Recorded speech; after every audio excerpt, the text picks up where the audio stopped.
Well, I wouldn't mind actually turning it up, I suppose. Okay, great. Thank you.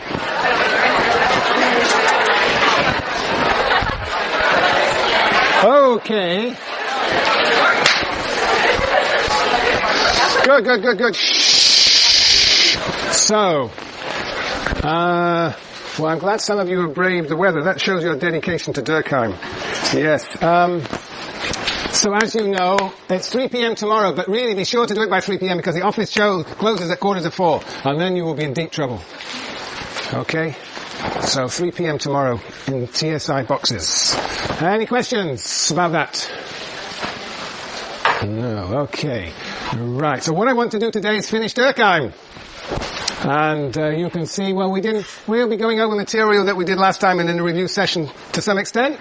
And then I want to compare Durkheim with Marx, Lenin and Gramsci. And then we'll have the pleasure of ransacking Durkheim. So we'll be ransacking Durkheim for the rest of our lives. Good.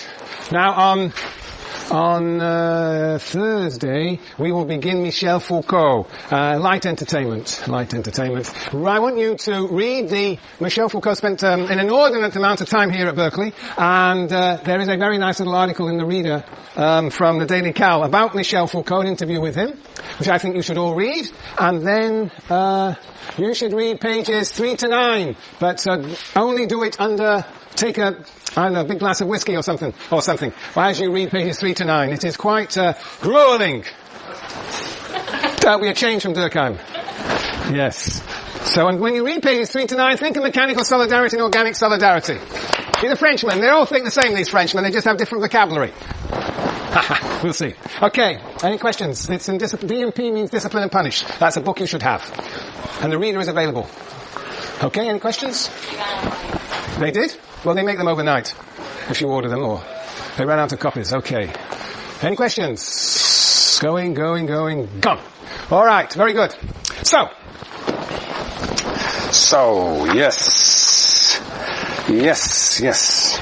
So, well, we have been building up to book 3, and, this book 3 really sort of, to my mind, represents the truth of Durkheim, but you can't read book 3 without book 1 and 2, and so, but the central point is that book 1 is really laying out the idea that as a division of labour develops, so restrictive law develops, and so we get a movement from mechanical solidarity to organic solidarity. Book 2 is the first analysis of transition, the transition, broadly speaking, from mechanical solidarity to organic solidarity, and essentially it's a story about increasing density leading to struggle, leading to one solution is a division of labour, the one that Durkheim is particularly concerned with.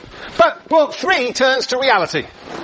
Book 2, the history is a bit of a story, like all those origin stories, the origin division of labour, the origin story, it stretches the imagination, it's very abstract, it's not very, very historical in a sense. It's like Adam Smith's story of hunters and gatherers but book 3 really brings us down to earth, brings us to reality. Durkheim faces all around him conflict, yet he claims what? The division of labour is going to lead to solidarity.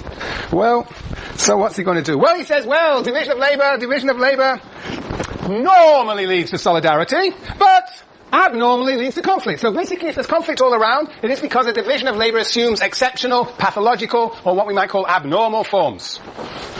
That is why we have conflict. Once the division of labour assumes a normal form, then we'll have solidarity. So the big question is, what must happen for that abnormal division of labour to become a normal one? What makes the abnormal division of labour exceptional? And he has, yes, you remember it, 3 forms of abnormal division of labour. Anomic division of labour. Well, that is a division of labour in which society is in turmoil, in transition, and as a result there is a state of normlessness, disorganization, and conflict. And he talks about economic crises, moments of deep class struggle. These are moments that are transitory, will disappear, and give rise ultimately to the true division of labour. So from the standpoint of the anomic division of labour, that is a state of normlessness, it's a matter of just letting the division of labour be itself. That let's get over the transition and we will enter the realm of solidarity. The true normal division of labour. If and only if, and here we come to the second abnormal form, the forced division of labour. Now this is, to my mind, the most interesting of the 3 abnormal forms. So we have the anomic division of labour. Let's put it up here. Abnormal division labour. We have the anomic form. And the response to that's the idea of transition, transformation, turmoil leading to conflict. Second, we have the forced division of labour. The forced division of labour. This has two forms. The first form of the forced division of labour is the idea of individuals, in a sense, being forced into places, into occupations for which they are not fitted. The relation of individuals to occupations. And what does Durkheim say? He says essentially that individuals must occupy places in the division of labour for which they are suited and talented. And for that to happen, there must be what? Equality of opportunity. Equality of opportunity. People must have the opportunity to find their true place in the division of labour. For that to happen, for there to be true equality of opportunity, he says we have to do all sorts of things. He talks about the elimination of the inheritance of wealth. Because if one has wealth, economic wealth, then that gives undue advantage to certain people who can buy places in the division of labour for which they are not suited. So we have to eliminate the inheritance of wealth. We've got to, as best we can, eliminate inequalities of birth due to being born into different families. Well, that's how I interpret page 314 anyhow. And we have to have things like affirmative action that really gives advantage to those who are disadvantaged. That is radical stuff. That's radical stuff. He takes, I think, very seriously the idea of equality of opportunity and comes to quite radical conclusions about what must take place if we're going to have this mapping of individuals with their talents, mapping into places for which they are equipped. So that's the one idea. And the second idea is the relation of function to function. Function to function. That is to say, and he usually uses the relationship between capital and labour as his illustration here, and essentially argues that there has to be an equality of power between different groups in society if the relationship of interdependence is to lead to solidarity. So there's got to be some interdependence, reciprocal interdependence between management and workers, capital and labour. That is to say, capital has to depend upon labour as well as labour upon capital. That is to say that if workers are terrified of losing their jobs, and if they lose their jobs, they no longer have access to means of subsistence, that is a very unequal relationship and will not lead to solidarity. So essentially, Durkheim is suggesting that we have to somehow support labour once it loses jobs through things like welfare and unemployment benefits. We have to support labour so that, in fact, capital becomes dependent upon labour as well as labour upon capital. There is a sort of mutuality in that interdependence. That also is quite a radical project, trying to equalise the power relationships between functions.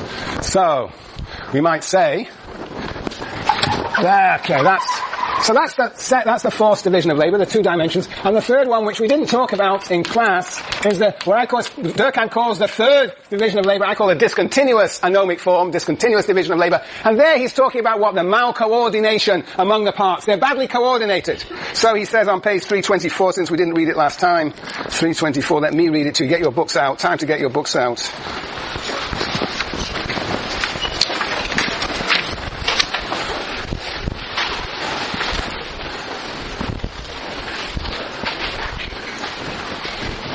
Okay, well, it's all over this chapter.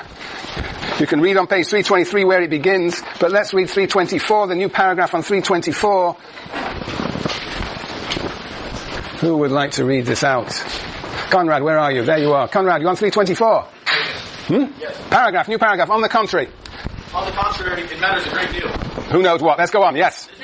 This is because solidarity in general depends very closely upon the functional activity of the specialized parts. The functional activity of the specialized parts, their contribution to the whole. Go on. These two terms vary with each other. Where functions are faltering in vain, may they be specialized. They are badly coordinated with one another and are incompletely aware of their mutual dependence. Right. Very good. Very good. So there is the idea of malcoordination. The parts of society are badly coordinated with one another. And there is not a sense of the mutual interdependence of the parts. So he says on 326. 326. All right. It's an interesting paragraph. The first new paragraph at the top of the page. He says 4 lines into it. Well, let me read the whole paragraph. Consequently, they will be more solidly linked to one another. Indeed, being more continuous in their relationships, that is, he wants to have parts linked to one another, more continuous in their relationships, are more sequential and more continuously in need of one another. Ah, thank you very much. It's okay, but actually I don't need it. Very good. Okay. They are therefore more aware of their dependence upon one another. Here we go. Under their regime of large-scale industry, the entrepreneur, the manager, capital, is more dependent upon his workers, provided they know how to take concerted action. For by stopping production, strikes prevent capital from earning its keep. But the worker also can less easily be idle because his needs have increased with his work. When on the contrary, activity is less, needs are more intermittent. And this is true for the relationships that link functions together. They feel their solidarity only sporadically, and for this reason it grows slacker. What is he saying here? What is he saying here in this paragraph? Under the regime of a large-scale industry, the entrepreneur is more dependent upon his workers, providing they know how to take concerted action, for by stopping production, strikes prevent capital from earning its keep. What is he saying? Matthew? That strikes hurt everybody. That strikes hurt everybody. Well, it says here, strikes prevent capital from earning its keep. So under the regime of large scale... Anybody else want to interpret this paragraph? Oh, shoot. Are you Monica? No, you're not. You are. Very good. Thank you. Yes?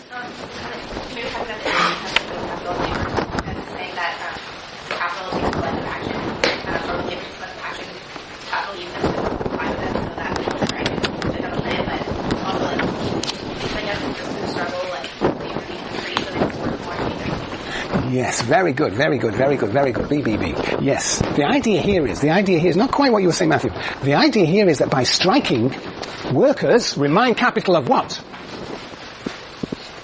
By striking, workers remind capital of what?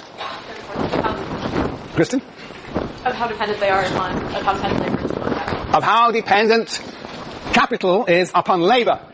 See, that's what is being suggested here. He says, under the regime of large-scale industry, the entrepreneur is more dependent upon his workers, provided they know how to take concerted action. For by taking concerted action, they prevent capital from earning its keep, and reminding capital that capital is dependent upon workers. If everybody strikes, then everybody knows. If workers strike, then capital knows that they depend upon it. Look, if the garbage collectors at this university struck, we would know about it within a week. This will be a completely dysfunctional. But it's only by striking that we are reminded of our dependence upon garbage collectors. So this is for what he's encouraging here. He's encouraging what? He's encouraging workers to strike from time to time, to remind capital, you like this, Felipe, yeah? To remind capital of their dependence upon workers. They must be able to take concerted action. To remind capital of their dependence upon workers. Workers, of course, know that they're dependent upon capital, but capital doesn't sometimes forget that it is dependent upon workers too. Okay. So, that's a way of encouraging. So strikes, in a sense, will build that interdependence and that solidarity. Yes. The whole point of this chapter on the discontinuous division of labour is that it's not just a matter of the coordinating of parts, but it's also of the recognition of each side's dependence on the other. The subjective recognition of each side's dependence on the other. And therefore the feeling of unity with other. So he says on 328, the last paragraph, he says, who's here? I can't see everybody. Sienna's not here. Sienna. Claudette, why don't you read for us the last paragraph on page 328? We are thus led to acknowledge none of these amendments of division of labor. Don't dribble off into nowhere. I want to hear you. Not only does it cause individuals to be self-sufficient to one another, we have maintained up to now, because it limits the activities of each one, but also because it increases their activity. It fosters the unity of the organism, by the very fact that it adds to its life. In a normal state, at least, does not produce one factor without the other. Right, so very good. So the idea is a very simple one, that solidarity is produced by the intensity and continuity of activity. The solidarity between you and me is intensified, increased by the intensity, yes Sam, of the interaction between